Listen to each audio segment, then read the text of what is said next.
Hello ladies and gentlemen, and welcome back to Fallen London. Today we're going to be looking at November's exceptional story, The Crocodile Who Would Be King.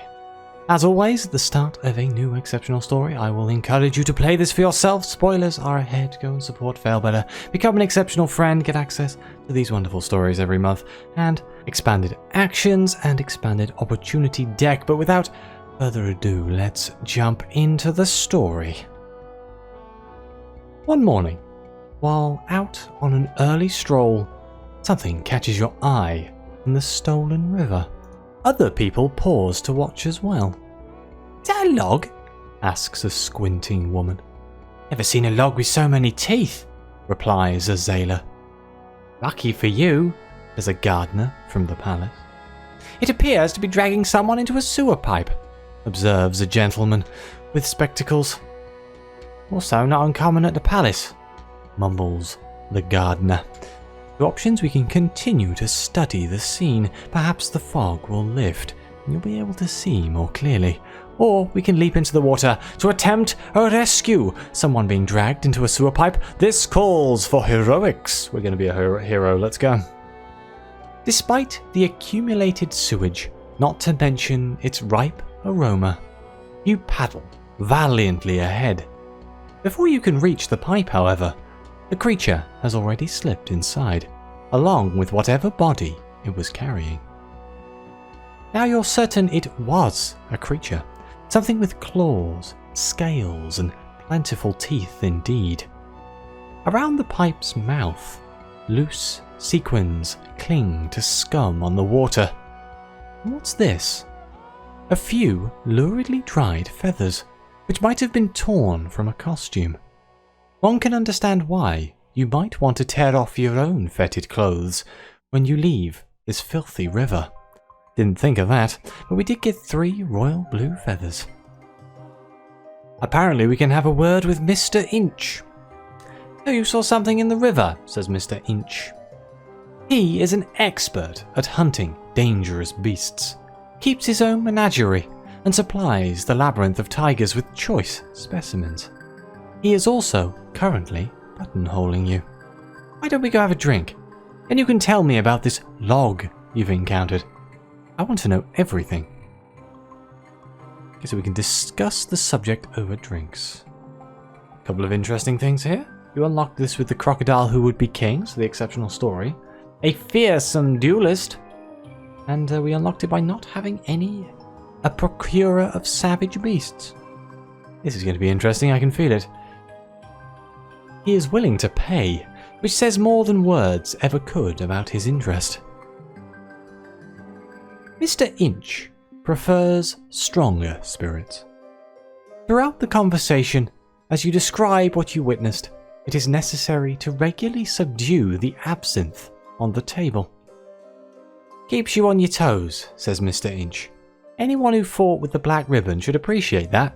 In fact," he continues, pulling out this morning's newspaper, "your experience makes you an ideal candidate for this assignment." On the paper's front page, in bold letters, "Giant reptile in the sewers." "How would you like to help me hunt an escaped crocodile?"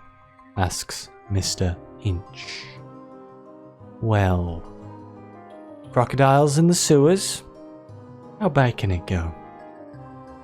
"Hunting rumours is just like hunting animals," says Mr. Inch, stirring dissolved sugar into his absinthe. "I've been tracking reports. Your account matches the latest sightings. One would think that identifying a crocodile in the waterways would be simple, until one remembers these are London waterways." Let's discuss the escaped crocodile. "As you might have gathered, what you saw wasn't driftwood," says Mr. Inch. "Crocodilus niloticus," says Mr. Inch. "Rather a large specimen. Most never exceed 16 feet, but this one isn't most. I wouldn't attempt fisticuffs with it." He goes on to explain that despite recent claims in the unexpurgated London Gazette, the crocodile is not an alligator. But what can one expect?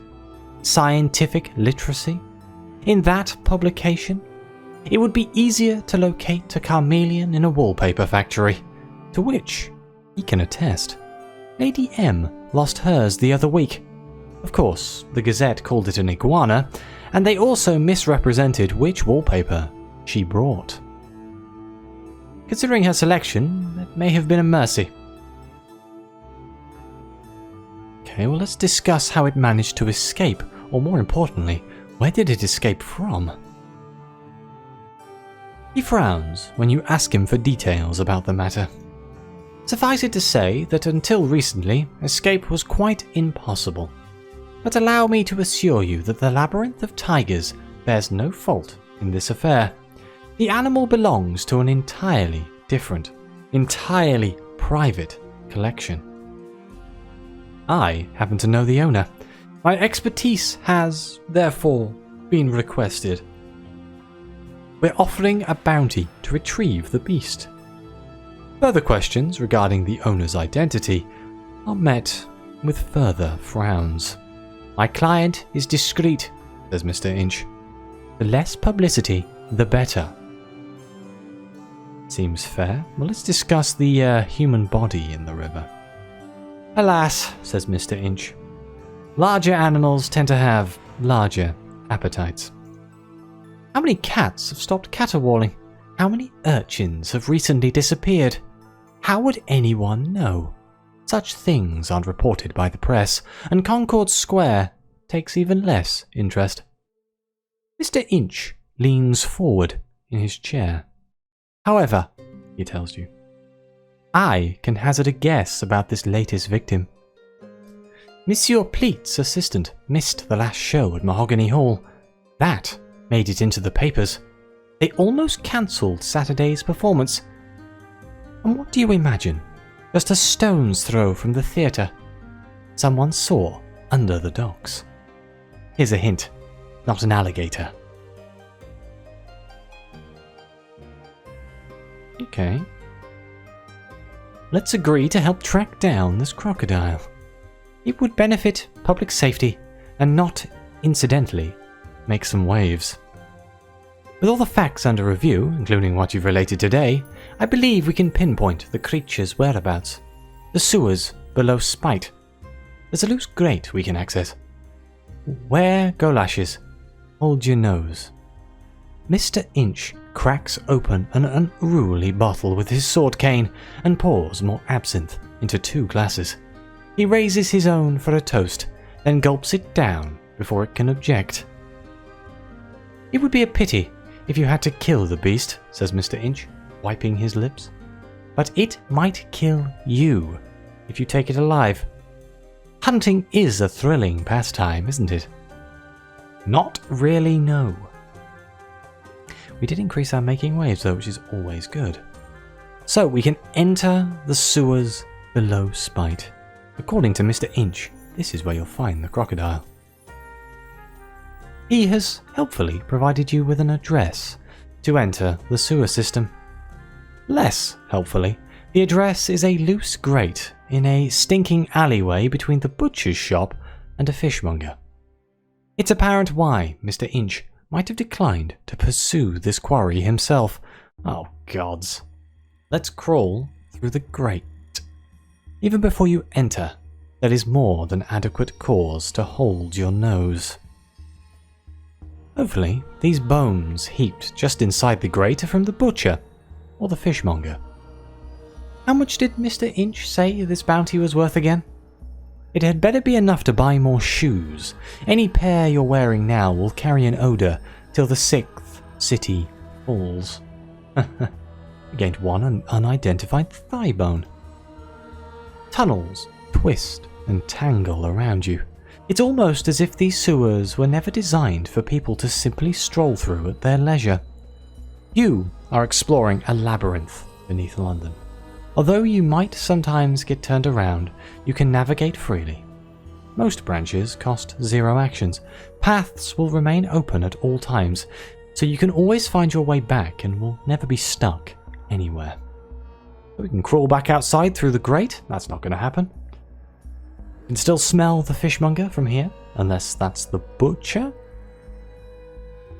We can leave, but we can come back whenever we want. We can climb down a ladder. There's something slimy on the rungs. Or we can follow a newspaper trail. Let's start with climbing down the ladder. You can't identify this substance on the ladder, but it has a consistency like custard, and an odour that's also surprisingly similar to custard. It squishes through your fingers as you grab each rung to descend. Of course, most custard isn't quite so green. We can wade through a little sewage. In this area, it only reaches your waist occasionally, or we can walk along higher ground. The atmosphere smells slightly fresher in this direction. Let's walk along higher ground.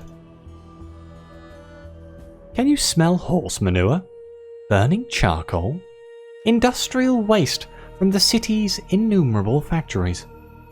Yes, the atmosphere is fresher this way. You follow these familiar scents, which everyone in London knows by heart, and soon you're practically back at the street. Bugger. I've gone round in a corner. Okay, let's follow a newspaper trail. Newspapers have accumulated like scum on a pond. There's the giant reptile edition that Mr. Inch was reading earlier. Another headline, Missing Magician, and another, Alligators flushed into the stolen river. You follow the newspapers deeper into the sewer. Now we can pursue a shadow on the wall. From its silhouette, it looks like a person's shadow. We can head towards a distant light. It must be a lantern. It flickers faintly in the dark. Let's pursue the shadow. Sometimes the shadow shrinks until you can barely see it. Sometimes it looms enormously. When you finally catch it, the shadow is gigantic, but it grows smaller and smaller on the wall as you approach. You're the one casting it. Oh, for God's sake. Okay, here's two more options. We can hop across a canal. The water in this canal is particularly filthy. Or we can enter a littered tunnel. Someone seems to have dropped their playing cards. Let's enter the littered tunnel. I'm a sucker for playing cards. Cards aren't the only thing someone's dropped in this tunnel. There are also broken wands, crushed top hats, and silk bouquets dripping with sewer water. These must be old props that have disappeared from the theatre in the neighbourhood. We can sneak into an echoing corridor. You can hear something that sounds like applause in the distance. We can pass through the utility room. Pipes rattle and hiss along the walls, or we can chase after an urchin. When he sees you, he runs down another tunnel. Let's sneak into the echoing corridor because I don't know what this incantation to reflect is, so let's get it. You can, in fact, hear applause. You're right under Mahogany Hall. They must be performing a show. Music carries from above, intermingled with cheers and laughter. This might not be the best time for a variety act. However, since you're still on the hunt. You haven't found the crocodile yet, but you have found an underground passageway into Mahogany Hall. This will be useful to remember later. Let's chase after the urchin. He leads you a merry chase, but then he slips and you have him cornered. I was just taking a break, honest, he cries. Between acts, I come down here sometimes, especially when management's in a bad mood. You won't tattle on me, will you? He doesn't wait for an answer before scarpering away again. There's no alligator. Okay, so we're back here again. Let's wade through a little sewage. We're getting closer to the docks. There's salt in the air, and there must be a lot to overpower the sewer's more pungent aromas. There's also something that smells like cheap ale after a sailor couldn't keep it down. Perhaps you're somewhere underneath the blind helmsman. Well, we went in the littered tunnel last time. Let's hop across the canal this time. You clear the canal in a single bound, which is really the only way you could have done it, when another canal presents itself. You hop over that one as well. This continues for quite a while. Rather good exercise. Although the scenery could be better. So we can accept directions from an LB. Take it from me. Who knows this sewer better than a rat? Or we could cut through an abandoned cellar. It seems to connect to another area of the sewer. Let's accept directions from the rat. Because I have a soft spot for the ratter's feather. I'd go this way if I were you. Of course, if I were me, which I still am, I'd go the other way. We rats gotta watch out for our skin. Don't aim to lose mine, thank you very much. Don't aim to share it neither. Anyway, you'll see a hole in the wall straight ahead. Well, that he was right. There is in fact a chasm in the wall straight ahead. Structural integrity is not, it would appear, a high priority for the city. Let's see what this is. Not having an incantation to awaken. We could trace the channel to its source. Can you locate the point where this stream flows into the sewer? Or scramble over debris? Whatever came through here really did some damage. Let's inspect the chasm. There are signs your quarry has been here. Marks scored by claws, chipped teeth and gnawed cobblestones. Based on the direction the wall has fallen, the beast must have entered the sewer this way, and judging from the nearby rubble, you can guess where it went next. I guess we scramble over the debris. Walls have been smashed, supporting pillars have been toppled, and through the debris is a path where some monstrous creature must have dragged its bulk. It obviously wanted to escape this area. Whenever there wasn't a suitable door, it made one. Can the right way be the wrong way? Okay, two options. Track an animal in the water. There's something just under the surface. It's swimming away. Or we can ascend a crumbling staircase. Trickling streams run down the steps from a burst pipe. Let's track the animal in the water. It's large, but is it large enough to be a crocodile? Deeper and deeper, you track its wake down subterranean canals. Finally, it dives and doesn't resurface. Bubbles continue to rise for some minutes, but then they stop. Okay, we can slide down a drainage pipe. Loose sequins are circling an inconveniently narrow hole. Well, I'm guessing that's where the crocodile is. We could take an upper tunnel.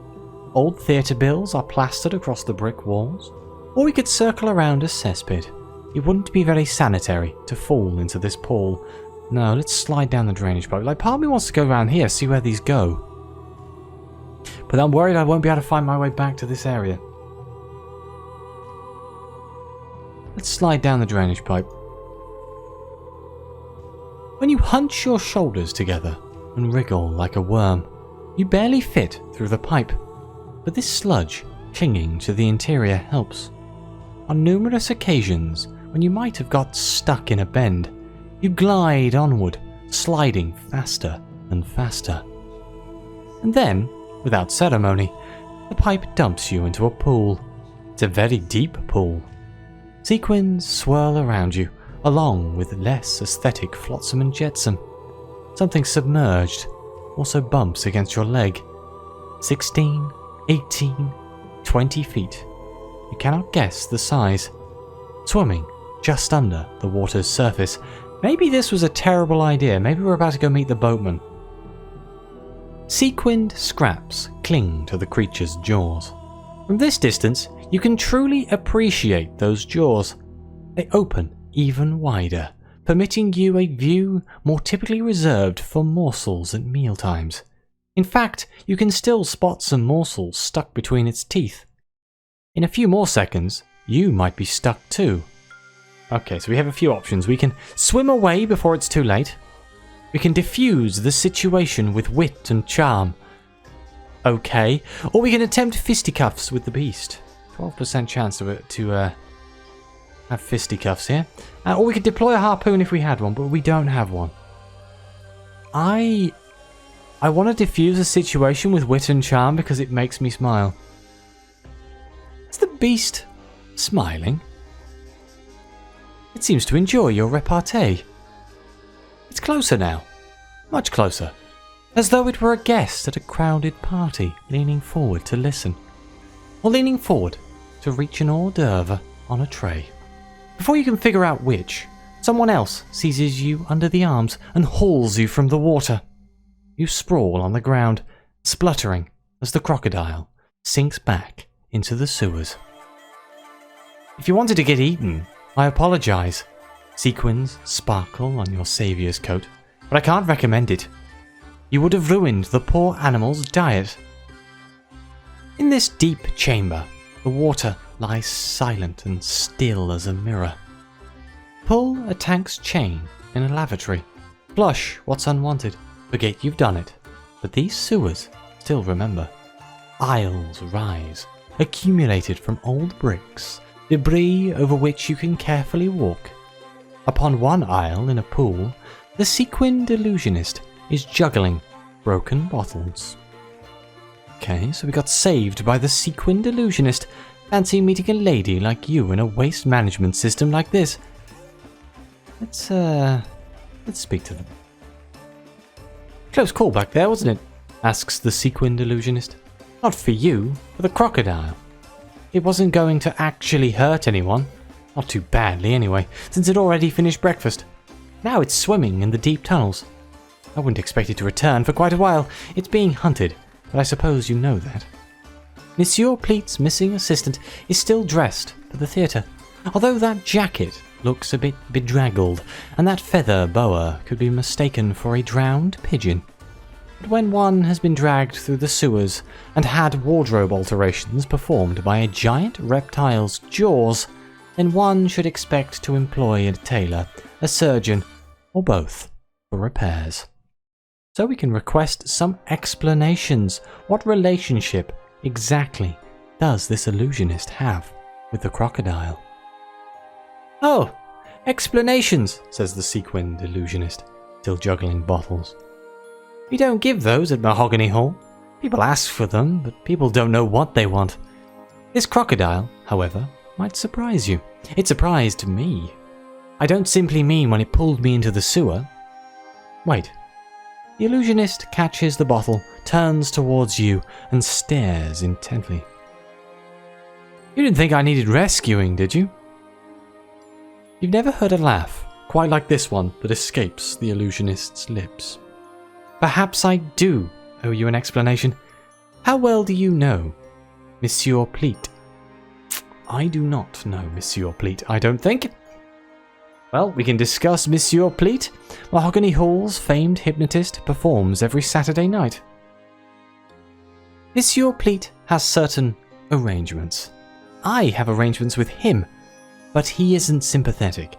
His patrons, if you could call them that, quite disapprove, which is why he won't lift a finger. Not that he's been asked. On the contrary, he was warned in advance to avoid large reptiles, issuing requests from sewer drains. Although I suppose that issuing requests is a mild way to phrase how I was asked, says the illusionist, examining a shredded sleeve. I forgive the animal. I knew what to expect. If Pleat won't lift a finger, I'll lift 10. Okay, well, let's step away from the conversation here. Let's search the debris. If this is the crocodile's lair, you might find some interesting things. Unidentified thigh bone, well. Something large has indeed made its lair here. There are bones you can't identify. They've been chomped to bits. Also, you find ripped clothes, loose buttons, socks. Although it's difficult to determine if they should be paired with the bones. They could have been dumped in the river, flushed down a privy, and found their way into this pit through the pipes. We've got some surface silk. We return to the tunnels. Numerous gigantic pipes empty into this chamber. You choose one that isn't leaking too effusely and crawl inside. More difficult to climb up than it is to slide down, but isn't that true about everything in London? And you've made it this far. One slimy sewer pipe won't stop you now.